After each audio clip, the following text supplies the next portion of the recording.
नमस्कार दोस्तों, कथ्य यूट्यूब चैनल में आपका हार्दिक स्वागत है। आज आपके लिए लेकर आए हैं रवींद्रनाथ टैगोर की प्रसिद्ध कहानी काबुलीवाला। मेरी 5 बरस की छोटी लड़की मिनी क्षण भर भी बात किए बिना नहीं रह सकती। जन्म लेने के बाद भाषा सीखने में उसने सिर्फ 1 ही साल लगाया होगा। उसके बाद जब तक वह जगी रहती है, अपना 1 मिनट का समय भी मौन में नष्ट नहीं करती। उसकी माँ अक्सर डांटकर उसका मुंह बंद कर देती है, किंतु मैं ऐसा नहीं कर पाता। मिनी का चुप रहना मुझे इतना अस्वाभाविक लगता है कि मैं ज़्यादा देर तक सहन नहीं कर पाता, और यही कारण है कि मेरे साथ वह कुछ ज़्यादा उत्साह से बातचीत किया करती है। सुबह मैंने अपने उपन्यास के 17वें परिच्छेद को लिखना शुरू ही किया था कि मिनी आ गई और बोलने लगी। बाबूजी, रामदयाल दरबान है ना, वो काक को कौवा कहता था। वो कुछ जानता ही नहीं बाबूजी। दुनिया की भाषाओं की भिन्नता के बारे में मेरे कुछ कहने के पहले ही उसने दूसरा प्रसंग छेड़ दिया। देखो बाबूजी, भोला कहता था आकाश में हाथी सूंड से पानी फेंकता है और इसी से वर्षा होती है। अच्छा बाबूजी, भोला झूठ मूठ की बकवास बहुत करता है ना, खाली बकबक किया करता है, रात दिन बकता रहता है। इस विषय में मेरी राय जानने के लिए ज़रा भी इंतज़ार न करके वह चट से बड़े नरम स्वर में एक जटिल सवाल पूछ बैठी। अच्छा बाबूजी, माँ तुम्हारी कौन लगती है? मैंने मन ही मन कहा, साली, और मुंह से बोला, मिनी, तू जाकर भोला के साथ खेल, मुझे अभी कुछ काम है। अच्छा। तब उसने मेरी टेबल के बगल में पैरों के पास बैठकर अपने दोनों घुटनों और हाथों को हिला हिलाकर जल्दी जल्दी मुंह चलाकर अटकन बटकन दही चटकन खेलना शुरू कर दिया। जबकि मेरे उपन्यास के 17वें परिच्छेद में प्रताप सिंह उस समय कंचनमाला को लेकर अंधेरी रात में कारागार के ऊंचे झरोके से नीचे बहती हुई नदी में कूद रहा था। मेरा घर सड़क के किनारे पर है। सहसा मिनी अटकल बटकन खेल छोड़कर खिड़की के पास दौड़ गई और बड़े जोर से चिल्लाने लगी, काबुली वाला, ओ काबुली वाला। मैले कुचैले ढीले कपड़े पहने, सिर पर साफा बांधे, कंधे पर मेवों की झोली लटकाए, हाथ में 2-4 अंगूर की पिटारियां लिए एक लंबा सा काबुली धीमी चाल से सड़क पर जा रहा था। उसे देखकर बेटी के मन में कैसा भावोदय हुआ, यह बताना कठिन है। उसने जोर से उसे पुकारना शुरू कर दिया। मैंने सोचा अभी झोली कंधे में लटकाए एक आफत सिर पर आ खड़ी होगी और मेरा 17वां परिच्छेद आज भी पूरा होने से रह जाएगा। लेकिन मिनी के चिल्लाने पर ज्यों ही काबुली ने हंसते हुए उसकी तरफ मुंह फेरा और वह मकान की तरफ आने लगा, त्यों ही मिनी जानबूझकर भीतर भाग गई। फिर उसका पता ही नहीं लगा कि कहाँ गायब हो गई। उसके मन में एक अंधविश्वास सा बैठ गया था कि उस झोली के अंदर तलाश करने पर उसकी जैसी 2-4 जीती जागती लड़कियां निकल आएंगी। इधर काबुली ने आकर मुस्कुराते हुए मुझे सलाम किया और खड़ा हो गया। मैंने सोचा यदि प्रताप सिंह और कंचनमाला की हालत अत्यंत संकटपूर्ण है, फिर भी घर में बुलाकर इससे कुछ न खरीदना अच्छा न होगा। कुछ सामान खरीदा गया। उसके बाद मैं उससे इधर उधर की बातें करने लगा। अब्दुल रहमान, रूस, अंग्रेज, सीमांत रक्षा इत्यादि विषयों में गपशप होने लगी। अंत में उठकर जाते वक्त उसने अपनी खिचड़ी भाषा में मुझसे पूछा, बाबू साहब, आपकी बिटिया कहाँ गई? मिन्नी के मन से बेकार का डर दूर करने के इरादे से मैंने उसे भीतर से बुलवा लिया। वह मुझसे बिल्कुल सटकर काबुली के मुंह और झोली की तरफ संदिग्ध दृष्टि से देखती हुई खड़ी रही। काबुली ने झोली में से किशमिश और खुबानी निकालकर मिनी को देना चाहा, परंतु उसने कुछ भी नहीं लिया, बल्कि वह दूने संदेह के साथ मेरे घुटनों से चिपक गई। पहला परिचय कुछ इस तरह हुआ। कुछ दिन बाद एक दिन सवेरे किसी ज़रूरी काम से मैं बाहर जा रहा था। अचानक देखता हूँ कि मेरी बिटिया दरवाजे के पास बेंच पर बैठी हुई काबुली से खूब बातें कर रही है।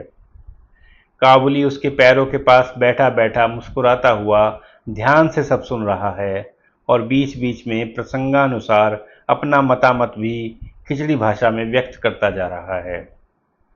मिनी को अपने 5 साल के जीवन में बाबूजी के अलावा ऐसा धीरज वाला श्रोता शायद ही कभी मिला हो। देखा तो उसका छोटा सा आंचल बादाम किशमिश से भरा हुआ है। मैंने काबुली से कहा, इसे यह सब क्यों दिए, अब मत देना। यह कहकर जेब से एक अठन्नी निकालकर उसे दे दी। उसने बिना किसी संकोच की अठन्नी लेकर अपनी झोली में डाल ली। घर लौटकर मैंने देखा कि मेरी उस अठन्नी ने बड़ा भारी उपद्रव खड़ा कर दिया है।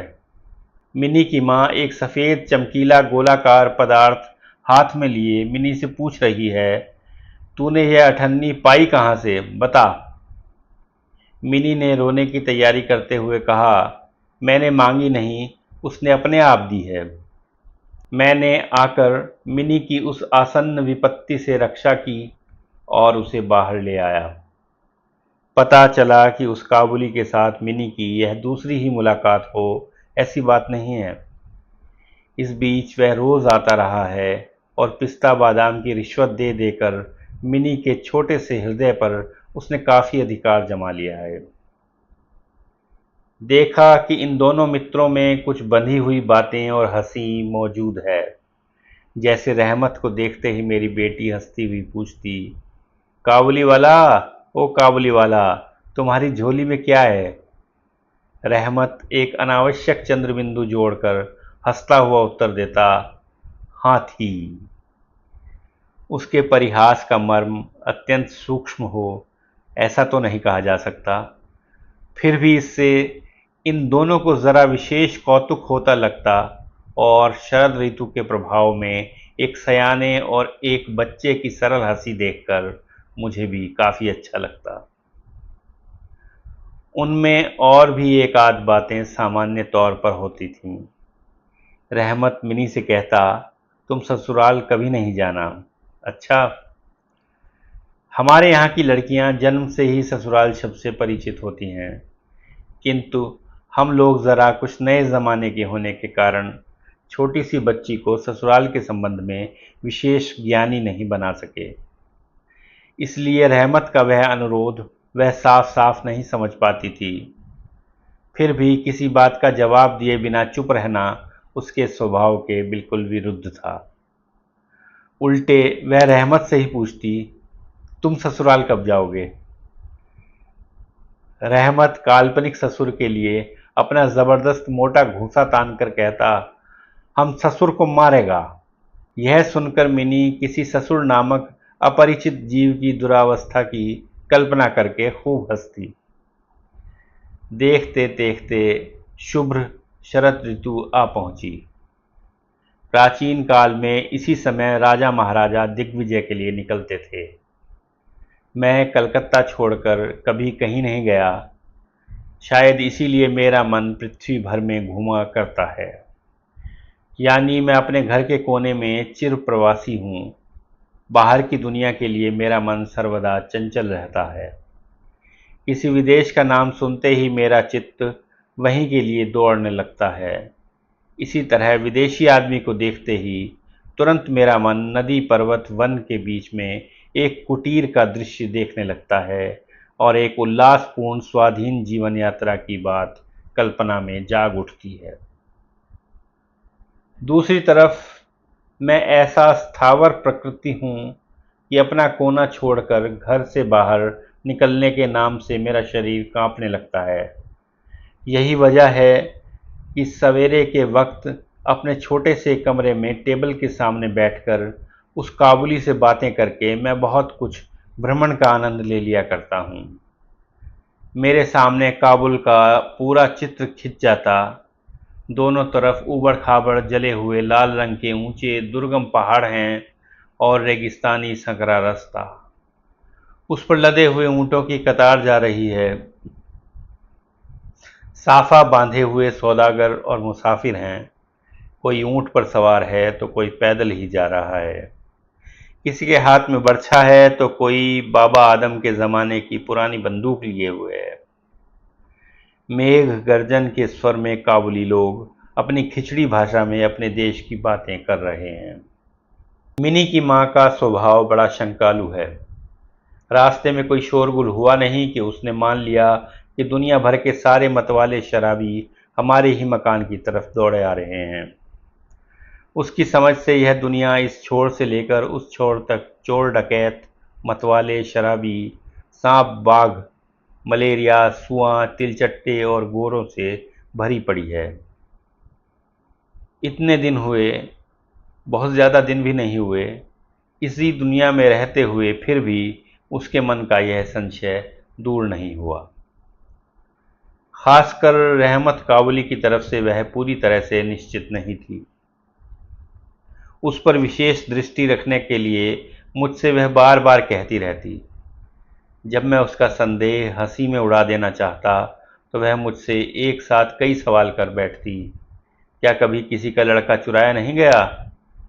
क्या काबुल में गुलाम नहीं बेचे जाते? एक लंबे मोटे तगड़े काबुली के लिए एक छोटे से बच्चे को चुरा ले जाना क्या बिल्कुल असंभव बात है? इत्यादि। मुझे मानना पड़ता कि यह बात बिल्कुल असंभव हो ऐसा तो नहीं, परंतु विश्वास योग्य नहीं। विश्वास करने की शक्ति सब में समान नहीं होती, इसलिए मेरी पत्नी के मन में डर रह ही गया। लेकिन सिर्फ इसलिए बिना किसी दोष के रहमत को अपने मकान में आने से मैं मना नहीं कर सका। हर वर्ष माघ के महीने में रहमत अपने देश चला जाता है। इस समय वह अपने ग्राहकों से रुपए वसूल करने के काम में बड़ा उद्विग्न रहता है। उसे घर घर घूमना पड़ता है, मगर फिर भी वह मिनी से एक बार मिल ही जाता है। देखने में तो ठीक ऐसा ही लगता है कि दोनों में कोई षड्यंत्र चल रहा हो। जिस दिन वह सवेरे नहीं आ पाता उस दिन शाम को हाजिर हो जाता। अंधेरे में घर के कोने में उस ढीले ढाले जामा पाजामा पहने झोला झोली वाले लंबे तगड़े आदमी को देखकर सचमुच ही मन में सहसा एक आशंका सी पैदा हो जाती है। परंतु जब देखता हूँ कि मिनी काबुली वाला, ओ काबुली वाला पुकारती हंसती दौड़ती चली आती है और दो अलग अलग उम्र के असम मित्रों में वही पुराना सरल परिहास चलने लगता है, तब मेरा संपूर्ण हृदय प्रसन्न हो उठता है। एक दिन सवेरे मैं अपने छोटे कमरे में बैठा हुआ अपनी नई पुस्तक का प्रूफ देख रहा था।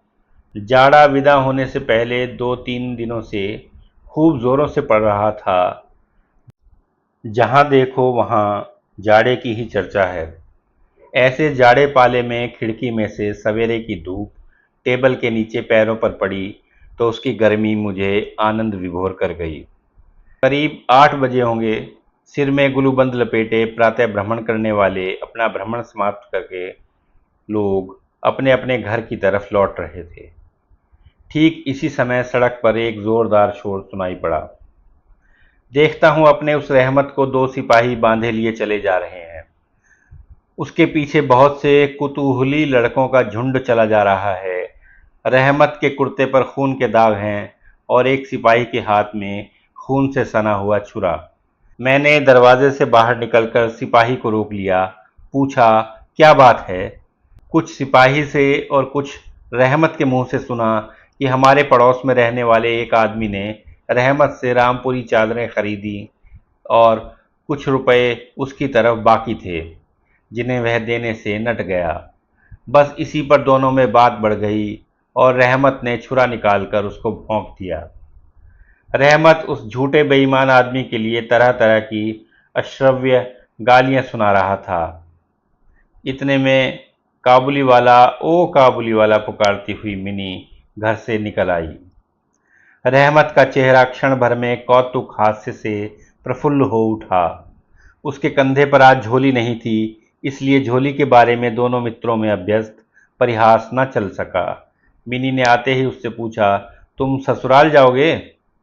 रहमत ने हंसकर कहा, हाँ, वहीं तो जा रहा हूँ। रहमत ताड़ गया कि उसका यह उत्तर मिनी के चेहरे पर हंसी नहीं ला सका है, और तब उसने हाथ दिखाकर कहा, ससुर को मारता, पर क्या करूं, हाथ बंधे हुए हैं। छुरा चलाने के कसूर में रहमत को कई साल की सजा हो गई। काबुली का ख्याल धीरे धीरे मन से बिल्कुल उतर गया। हम लोग जब अपने घर में बैठकर हमेशा की आदत के अनुसार नित्य का काम धंधा करते हुए आराम से दिन बिता रहे थे, तब एक स्वाधीन पर्वतारोही पुरुष जेल की दीवारों के अंदर बैठा कैसे साल पर साल बिता रहा होगा, यह बात हमारे मन में कभी आई ही नहीं। और चंचल हृदया मिनी का आचरण तो और भी लज्जाजनक था। यह बात उसके बाप को भी माननी पड़ी। उसने सहज ही अपने पुराने मित्र को भूलकर पहले तो नबी सईस के साथ मित्रता जोड़ी, फिर क्रमशः जैसे जैसे उसकी उम्र बढ़ने लगी, वैसे वैसे सखाओं के बदले एक के बाद एक उसकी सखियां जुटने लगीं। और तो और, अब वह अपने बाबूजी के लिखने के कमरे में भी नहीं दिखाई देती। मेरा तो एक तरह से उसके साथ संबंध ही टूट गया है। कितने ही साल बीत गए, सालों बाद आज फिर एक शरद ऋतु आई है। मिनी की सगाई पक्की हो गई है। पूजा की छुट्टियों में उसकी शादी हो जाएगी। कैलाश वासिनी के साथ साथ अब की बार हमारे घर की आनंदमयी मिनी भी माँ बाप के घर में अंधेरा करके सास ससुर के घर चली जाएगी। प्रभात का सूर्य बड़ी सुंदरता से उदित हुआ। वर्षा के बाद शरद ऋतु की यह नई धुली हुई धूप मानो सुहागे में पिघले निर्मल सोने की तरह रंग दे रही है। कलकत्ता की गलियों के भीतर परस्पर सटे हुए पुराने ईंट झरे गंदे मकानों के ऊपर भी इस धूप की आभा ने एक तरह का अनुपम लावण्य फैला दिया है। हमारे घर आज सुबह से ही शहनाई बज रही है। मुझे ऐसा लग रहा है जैसे वह मेरे कलेजे की पसलियों में से रो रो कर बज रही हो। उसकी करुण भैरवी रागनी मानो मेरी आसन्न विच्छेद व्यथा को शरद ऋतु की धूप के साथ संपूर्ण विश्व जगत में व्याप्त किए दे रही है। मेरी मिनी का आज ब्याह है। सवेरे से भाग दौड़ शुरू है। हर वक्त लोगों का आना जाना जारी है। आंगन में बांस बांधकर मंडप छाया जा रहा है। हर एक कमरे में और बरामदे में झाड़ लटकाए जा रहे हैं, और उनकी टन टन की आवाज़ मेरे कमरे में आ रही है। चलो रे, जल्दी करो, इधर आओ, ये आवाज़ें गूंज रही हैं। मैं तब अपने लिखने पढ़ने के कमरे में बैठा हुआ खर्च का हिसाब लिख रहा था। इतने में रहमत आया और सलाम करके खड़ा हो गया। पहले तो मैं उसे पहचान ही न सका। उसके पास ना तो झोली थी, न वैसे लंबे लंबे बाल थे, और न चेहरे पर पहले जैसा तेज ही था।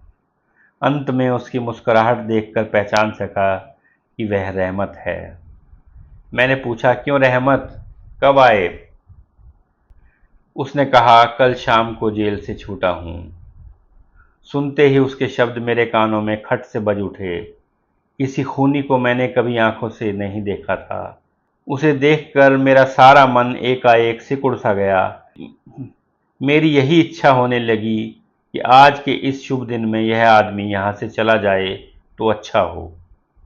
मैंने उससे कहा, आज हमारे घर में एक ज़रूरी काम है, सो आज मैं उसमें लगा हुआ हूँ। आज तुम जाओ, फिर आना। मेरी बात सुनकर वह उसी समय जाने को तैयार हो गया, पर दरवाजे के पास जाकर कुछ इधर उधर करके बोला, बच्ची को ज़रा देख नहीं सकता? शायद उसे विश्वास था कि मिनी अब तक वैसी ही बच्ची बनी है। उसने सोचा कि मिनी अब भी पहले की तरह काबुली वाला ओ काबुली वाला चिल्लाती हुई दौड़ी चली आएगी। उन दोनों के उस पुराने कौतुकजन्य हास्यालाप में किसी तरह की रुकावट नहीं होगी। यहाँ तक कि पहले की मित्रता याद करके वह एक पेटी अंगूर और एक कागज़ के दोनों में थोड़ी सी किशमिश और बादाम शायद अपने देश के किसी आदमी से मांग मूंग कर लेता आया होगा। उसके पहले की वह झोली उसके पास नहीं थी। मैंने कहा, आज घर में बहुत काम है, आज किसी से मुलाकात न हो सकेगी। मेरा जवाब सुनकर वह कुछ उदास सा हो गया। खामोशी के साथ उसने एक बार फिर मेरे मुंह की ओर स्थिर दृष्टि से देखा, फिर सलाम बाबू साहब कहकर दरवाजे से बाहर निकल गया। मेरे हृदय में न जाने कैसी एक वेदना सी उठी। मैं सोच ही रहा था कि उसे बुलाऊं, इतने में देखा तो वह खुद ही आ रहा है। पास आकर बोला, ये अंगूर और कुछ किशमिश बादाम बच्ची के लिए लाया था, उसको दे दीजिएगा। मैंने उसके हाथ से सामान लेकर उसे पैसे देने चाहे, पर उसने मेरा हाथ थाम लिया। कहने लगा, आपकी बहुत मेहरबानी है बाबू साहब, हमेशा याद रहेगी, पैसे रहने दीजिए। ज़रा ठहर कर फिर बोला, बाबू साहब, आपकी जैसी मेरी भी देश में एक लड़की है। मैं उसकी याद कर करके आपकी बच्ची के लिए थोड़ी सी मेवा हाथ में ले आया करता हूँ। मैं तो यहाँ सौदा बेचने नहीं आता। कहते कहते उसने अपने ढीले ढाले कुर्ते के अंदर हाथ डालकर छाती के पास से एक मैला कुचैला कागज का टुकड़ा निकाला और बड़े जतन से उसकी तह खोलकर दोनों हाथों से उसे फैलाकर मेरी टेबल पर रख दिया। देखा कि कागज पर एक नन्हे से हाथ के छोटे से पंजे की छाप है। फोटो नहीं, तैल चित्र नहीं, सिर्फ हाथ में थोड़ी सी कालिख लगाकर कागज के ऊपर उसी का निशान ले लिया गया है। अपनी लड़की की इस याददाश्त को छाती से लगाकर रहमत हर साल कलकत्ता की गली कूचों में सौदा बेचने आता है, और तब यह कालिख चित्र मानो उसकी बच्ची के हाथ का कोमल स्पर्श उसके बिछड़े हुए विशाल वक्षस्थल में सुधा उड़ेलता रहता है। देखकर मेरी आंखें भर आईं, और फिर इस बात को मैं बिल्कुल भूल ही गया कि वह एक काबुली मेवा वाला है और मैं एक उच्च वंश का रईस हूँ।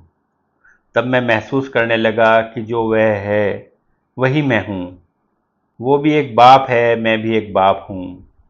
उसकी पर्वतवासिनी छोटी सी पार्वती के हाथ की निशानी मुझे मेरी ही मिनी की याद दिलाती। मैंने उसी वक्त मिनी को बाहर बुलवाया। हालांकि इस पर भीतर बहुत आपत्ति की गई, किंतु मैंने उस पर कुछ भी ध्यान नहीं दिया। ब्याह की पूरी पोशाक और जेवर गहने पहने हुए बेचारी वधूवेशिनी मिनी मारे शर्म की सिकुड़ी हुई मेरे पास आकर खड़ी हो गई। उसे देखकर रहमत काबुली पहले तो छकपका गया, उससे पहले जैसी बातचीत करते न बना। बाद में वह हंसता हुआ बोला, लल्ली सास के घर जा रही है क्या? मिनी अब सास के मानी समझने लगी है, लिहाजा अब उससे पहले की तरह जवाब देते न बना। रहमत की बात सुनकर मारे शर्म के उसका मुंह लाल हो उठा। उसने मुंह फेर लिया। मुझे उस दिन की बात याद आ गई जब काबुली के साथ मिनी का प्रथम परिचय हुआ था। मन में एक व्यथा सी जाग उठी। मिनी के चले जाने के बाद एक गहरी सांस भरकर वह जमीन पर बैठ गया। शायद उसकी समझ में यह बात एकाएक स्पष्ट हो उठी कि उसकी लड़की भी इतने दिनों में बड़ी हो गई होगी, और उसके साथ भी उसे अब फिर से नई जान पहचान करनी होगी। शायद उसे अब वह ठीक पहले की वैसी न पाएगा। इन 8 वर्षों में उसका क्या हुआ होगा, कौन जाने। सवेरे के वक्त शरद की स्निग्ध सूर्य किरणों में शहनाई बजने लगी, और रहमत कलकत्ता की एक गली के भीतर बैठा हुआ अफगानिस्तान के मरु पर्वत का दृश्य देखने लगा। मैंने एक 100 का नोट निकालकर उसके हाथ में दिया और कहा, रहमत, तुम अपने देश चले जाओ, अपनी लड़की के पास। तुम दोनों के मिलन सुख से मेरी मिनी सुख पाएगी।